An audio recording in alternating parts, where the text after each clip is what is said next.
Hey, pussy, are you still there? I actually admire that you can actually be this fake. And like when the TV comes on, how you can just change. Thank you. You're the scum of the earth. The old ultimate, I couldn't do it. The old said I couldn't do it. Look at me now. Leveler. Pound for pound. Headshot dead. That's it. All right, fellas, we are back again with another one. This is it. We've come to the finale. We are here. We are ready to talk about UFC 300 main card. If you've watched the previous two videos, we greatly appreciate you tuning in. Thank you to everyone who's made it this far and has decided to watch it. Or if this is your first video for this loop, make sure you go back and watch the early prelim and the prelim video, like the video, subscribe to the channel, hit the same things for all of our social media accounts. We're rapidly growing. We got fight interviews coming out weekly. We're booked up for the whole month of April, which was wild to us. This is the first time since we started this podcast where we can officially say like a whole month of ours has been taken up, from fighter interviews to recaps to reviews. Like, we got a lot on our plate, boys, but you know, with guys like you and all of us grinding, you know, we can make whatever the fuck we want to happen. So again, I want to start by saying I appreciate both of y'all for doing what we're doing. We're going to be something one day, boys. And if you're listening now, keep on grinding with us. And I promise you, whatever we say is going to fucking happen. So let's get right into it, man. We're here. UFC 300 main card, the moment everyone's been waiting for to kick off the main card. This one got a lot of controversy for kicking off the main card, but in my opinion, it's great. You know, Bo Nickel, big name, probably one of the biggest names coming up in the sport right now. Has a lot of backing. You know, he's a three-time national champion wrestler from Penn State. Made his way into the UFC. 5-0 in March. Yeah, 5-0 in his career now, and now he's starting to get bigger and bigger competition, as he should. And he's going to kick off the main card against Cody Brundage. A lot of people are doubting Bo Nickel's ability. They're doubting his skill. They're saying he hasn't had enough fight time to really make a point. XYZ. Cody Brundage could potentially knock him out. Fair points to be made, but these fuckers are idiots. If you never watched a single bit of wrestling in your life, you'll know that this guy's one of the greatest wrestlers to ever grace the mat. And his ability to transition into martial arts already has started off on a good note. Cody's not going to be able to stop a takedown. He's not going to be able to do it, man. I'm telling you, if Bo can get him in any sort of down position, it's over. It's it. He's not going to get up. He's not going to be able to get away. Cody's best chance of winning is by knocking him out, and that is it. He's not winning a decision. This fight will not go to the distance. And that's just my opinion. I don't think Bo's going to really get tested. You're going to have to put this guy up against someone who is just as an elite of a wrestler, or almost as an elite of a wrestler as he is, and can defend a takedown. I just don't know if Cody's going to be able to do that. Right. What about you boys? Anything you got to say about that? Because I feel like we're all on the same page on that. Yeah, I know there's a lot of people that disagreed with him getting bumped up to the main card over fighters like Yuri, or, even the crotch sniffing lovers like Aljamain Sterling. Aljo has the weirdest fan base in the world. Dude's the biggest loser in the UFC, but people think that he deserves to, I don't know, like main event UFC 300 or something. Dude's a fucking dork. But whatever. So Bo Nickel on the main event, probably the best decision the UFC could have made. Leave Yuri's fight on the prelims. I think Bo Nickel has a bigger name. He's the hottest prospect the UFC's had in a while. I just think people care more to watch his fight and watch what he's going to do. His average fight time in his professional MMA career is 1 minute and 22 seconds. That's wild. That's his average fight time, is a minute. I agree with you on the grappling. I mean, I think he dominates Cody Brundage. I don't see this being close. He's by far the biggest favorite on this card. I saw minus 2,400 or something at one point. I think it's 6-0. Bo Nickel 6-0. Clear as day. I mean, you talked about his introduction into MMA and how kind of smooth he's made that transition. It's because he's done it the right way. Yep. Obviously, he's a world-class wrestler, multiple-time collegiate national champion out of Penn State. We obviously just saw recently how dominant that school is for wrestling and the kind of product that they produce. It's second to none. And then you have Bo Nickel transitioning out of Happy Valley and training for his fight camps at American Top Team in South Florida, where some of the best fighters in UFC have come from, right? Yep. So, he's going to be ready for this. His striking looks great, looks better than I think people expected it to, for him to be this early on in his career. And yeah, I mean, this is an easy dub, I think, for Bo Nickel. I just think it's going to, I don't think it gets out of the first round. I don't. I think Bo dominates, and it doesn't get out of the first round. If you think otherwise and you want to argue about it, argue in the comments. Tell me I'm wrong. I don't care. You're all stupid if you think that Bo Nickel doesn't win this fight easily and doesn't deserve to be on the main card. If you think Aljo should be on the main card instead, you're also just an idiot. Look yourself in the mirror and say, I'm a pussy. I'm an idiot. I'm an Aljo fan. Do that every night until you convince yourself to do something different with your life because you're a loser. But yeah, I mean, I think this is easy money. Bo Nickel by however the fuck he wants to finish it, quick as hell. That average fight time might even go down. It might go less than a minute. I'm gonna look at the odds for that, and whatever. Bo Nickel by prison rape. I run that. I'm with you. I'm with it, man. Oh, one thing I will say about Bo, though, is Nasty. We've been watching wrestling for a very long time, so we kind of know what the atmosphere can be like. This guy's nowhere short of knowing what the limelight is, the big stage, the things like that. I mean, you're talking about a sold-out Penn State arena for every single match that this guy has wrestled in his whole entire wrestling career. You're talking about collegiate national championship, sold out fucking stadiums. Yeah, those shows this guy's are no short of the limelight. Too. So, like, sold out UFC 300, he's not going to have the pressure like people think other people have from being in front of big crowds. He's used to it. This is what he's been doing his whole entire, national championship career plus his UFC career. So. Well, and his second fight in the UFC, he was on the main card and out of the prelims.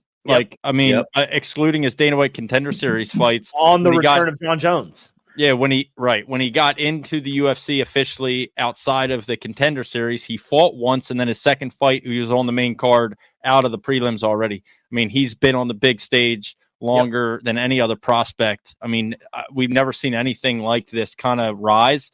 The hype is real. It speaks to his talent level, just how good he is. It's great for the sport, man. Back to what he was thinking. Yeah, I mean, it's great for the sport. He's bringing in a certain type of crowd that normally doesn't watch the UFC, but they've watched him compete, do what he's done for college wrestling. Not all those guys watch the UFC, so just watch his fan base come from that to there. I think it's good for the main event, man. Yeah, and it's good, man. You have a whole new fan base coming in, loving him just for being him and his accomplishments. And he's got an army. He's paving the way for other wrestlers to make their transition. Correct. Penn Staters.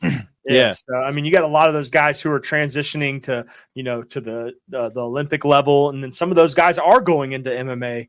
Car better. As well. So from what I understand, when we were watching Matt Madness and the NCAA championships, wrestling championships, Daniel Cormier actually said on the Pat McAfee show a couple days after he went on the Pat McAfee show on ESPN, spoke about the NCAA championships, spoke on Penn State's dominations. Penn State obviously had 4 national champions, 2 of which he said you will see in the UFC. 2 of the other ones are going to try for Olympic wrestling. The other 2 you will see in mixed martial arts, and we'll see in the UFC shortly. So, I mean, I think Bo plays a big part of that. I mean, obviously, collegiate wrestlers have made the transition to MMA for a long time. Sure. But now you're getting, you're not just getting like D1, wrestlers. You're getting the top of the top. I mean, you're getting the best that the United States has to offer. U.S. wrestling, is really about to start showing out. Dagestan wrestling. Bullshit out of here. Yeah, fuck that. Go home. Well, now, boys, let's get on to where things start to get really interesting, boys. We got 4 bangers back to back to back to back. The second fight of the night, Charles do Bronx Oliveira versus Arman Sarukian. Fellas, I can't tell you how excited I am for this fight. One, I'm a big Charles fan, so obviously, no matter what, I'm going to pick Charles. As eaten the fact that he's even remotely the underdog in this fight is blowing my mind of the career that this man's had. And I texted the group chat the other day. I'm just going to leak this shit on the podcast too. I texted the group chat and I simply said, Charles Oliveira is going to beat Arman quickly, make a statement, come back, beat Islam, and go down as the greatest lightweight in the history of the sport. He would do it. If he does that, he would do it for sure. So I don't know about you guys. I'm picking Charles. I'm picking Charles by submission. I think he's going to sub him. And yeah, man, that's my choice for this fight. I don't even want to spend too much time on it because I'd spend way too much time on it if I could. Yeah, I agree with you. I think him being an underdog is really just par for the course on his career. Sure. Right. I mean, how many of his fights has he been the underdog in?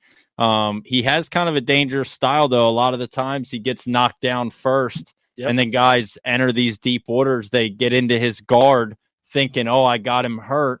And then 30 seconds later, you're tapping to a triangle choke or, to an arm triangle or, I mean, whatever, arm bar, anything. I mean, his jiu-jitsu is incredible. His striking, he's got power. He's got hands.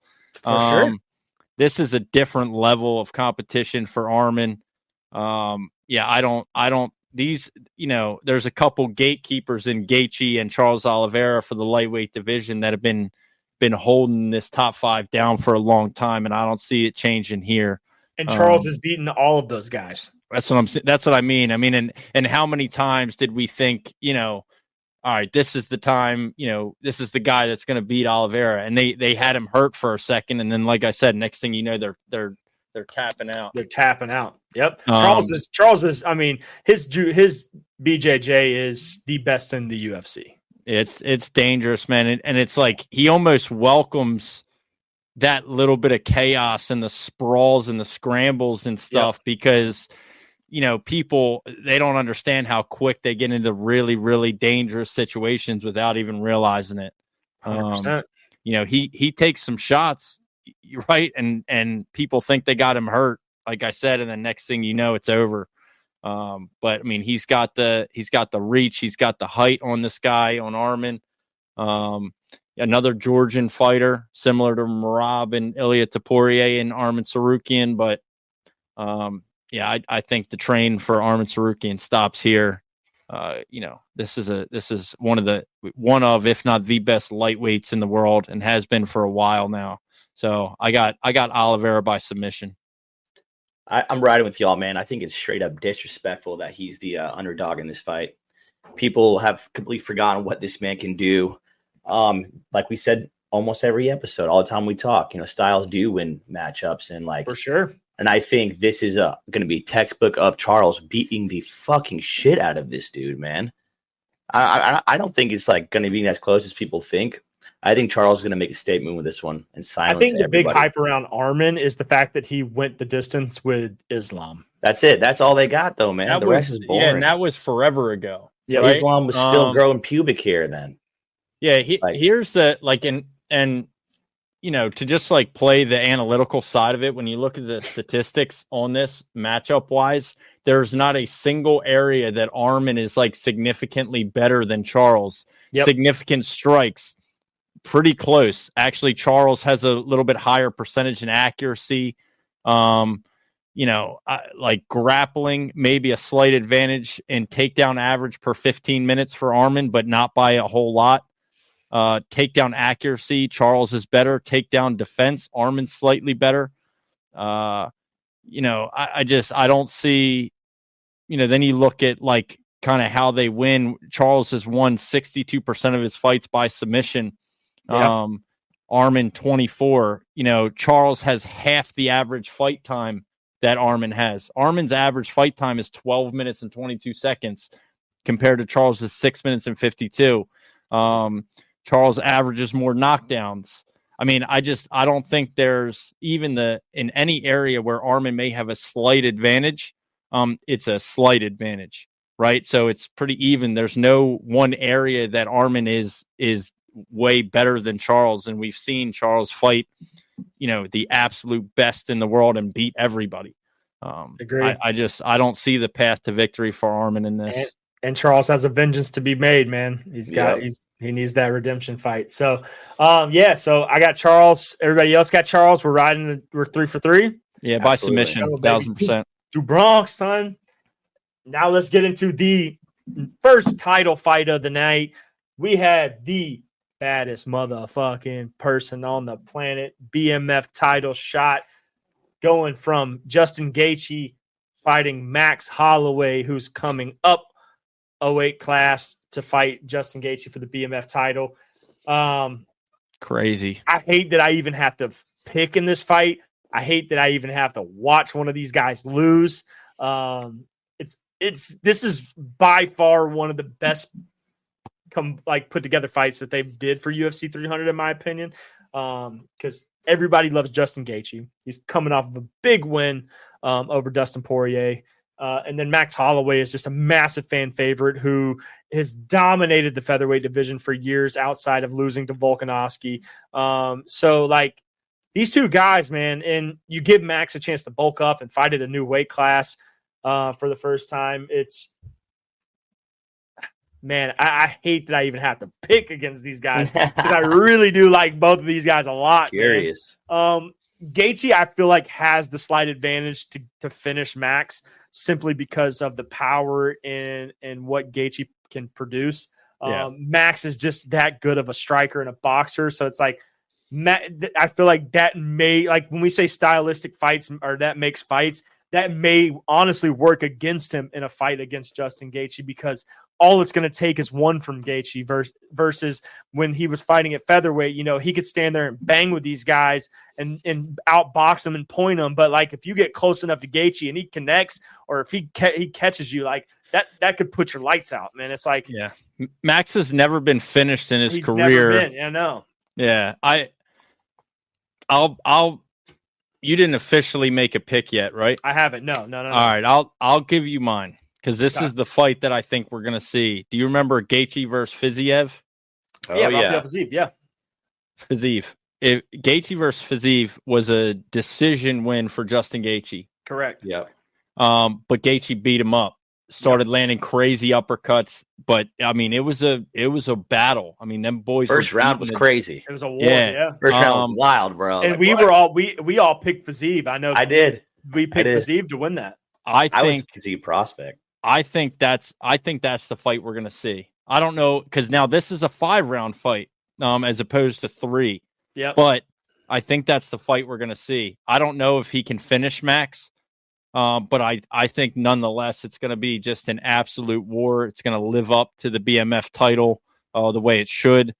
But yeah, Max has never been finished. I'm not going to pick him to get finished, but I do like Gaethje in the matchup. So I'm going to go Gaethje by decision, similar to the Fiziev fight.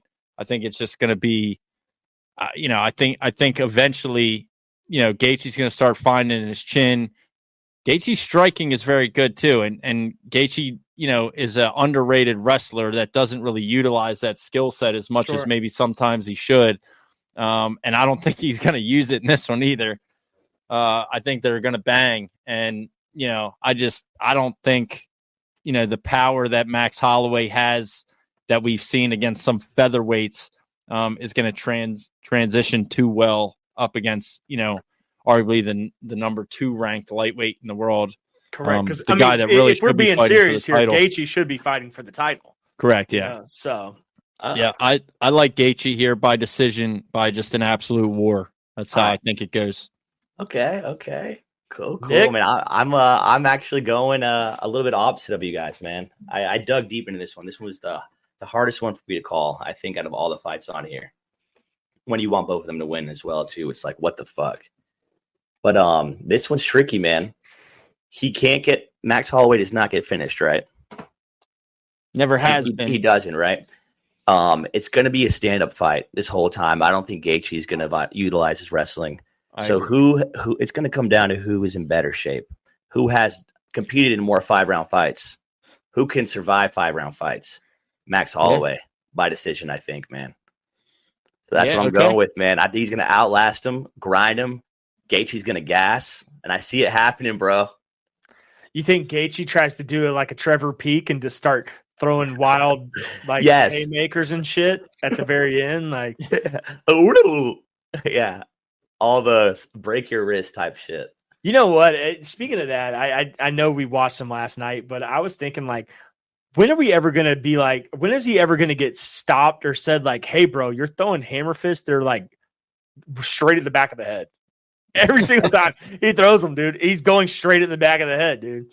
Dude, you know how many punches in the back of the head we see all the time that nothing gets done about? Like, it's the most frequent rule that's broken all the time. Like, that's the most frequent illegal strike that's like never talked about, especially on the ground. Dudes get punched in the back of the head constantly, and the ref's just like, oh, watch the back of the head, and then he punches him in the back of the head 6 more times, and he's like, watch the back of the head.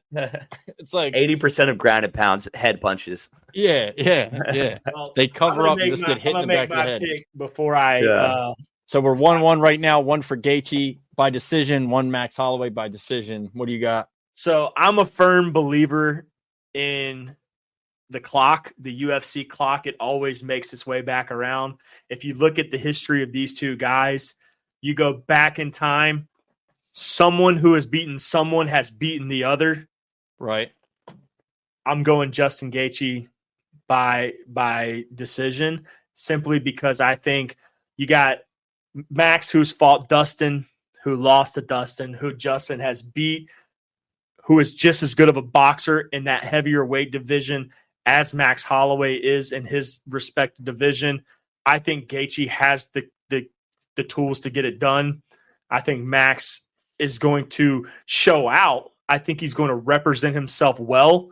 Yeah. I just think Gaethje has gone to war with so many people who are just bigger, better, and more, tuned up in that division than Max has coming up.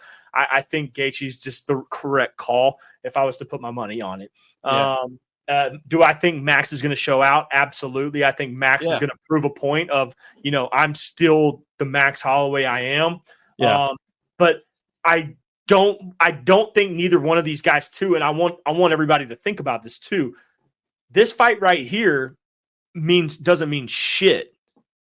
So if either one of these guys fuck around and do something to each other, they could potentially ruin opportunities for what's next for them. I think it affects. It has more risk potential for Gaethje than it does for Holloway. Yeah, because if Gaethje loses, if Gaethje gets hurt, anything, you fuck a title shot up, Yeah, I mean, obviously, it sounds like for some reason, and maybe just the timing of everything, and Gaethje taking this fight at UFC 300 instead of waiting for the title shot against Islam that he deserves. Like, for some reason, we're getting Dustin pushed as the title shot against Islam in June, which is fine. But, if Justin loses this fight, I mean, he's really out of that conversation. Like if Charles wins and Justin Gaethje loses, Dustin fights Islam in June. If Islam keeps that belt and beats Dustin Poirier, then you're going to get Charles Oliveira Islam at the end of the year. If Gaethje wins, I think you get Gaethje, or maybe you get Justin and Charles. I mean, I don't know.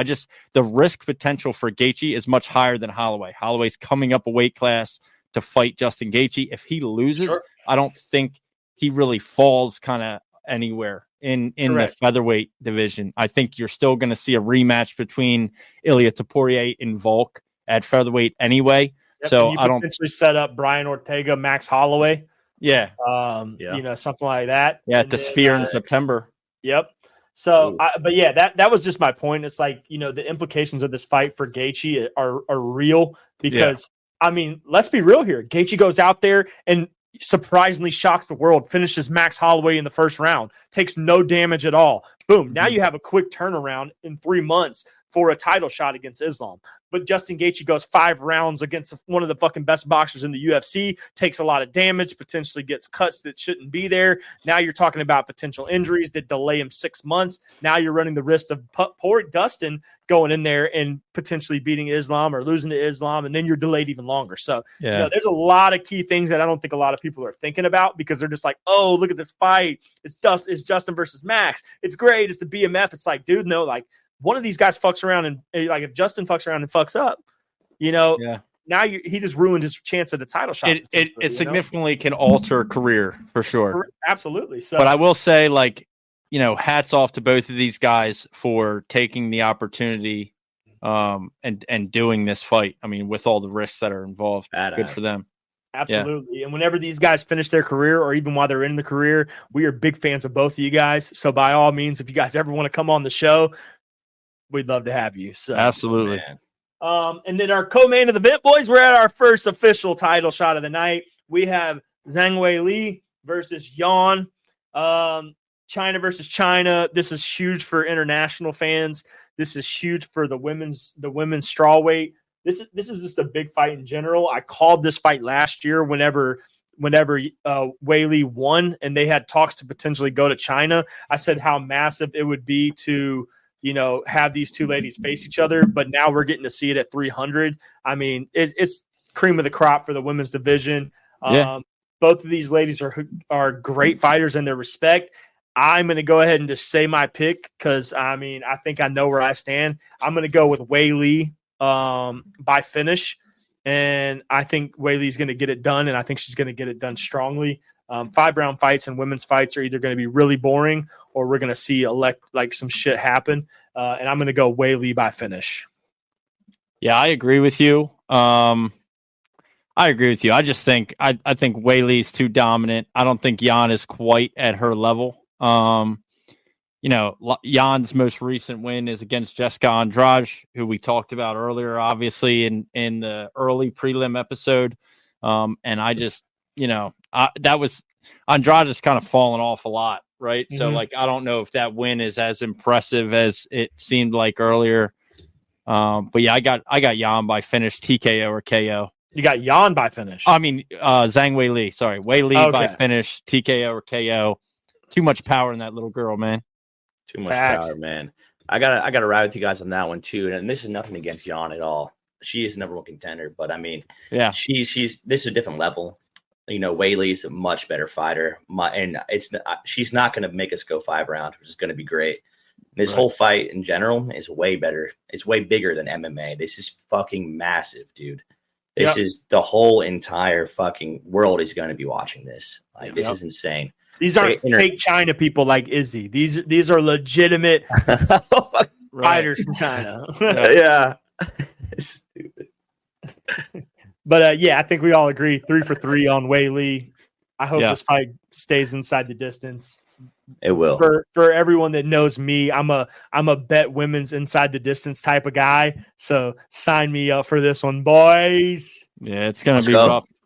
Let's get it. I like it. Then here we go, boys. The main event of the evening. It's time to call it.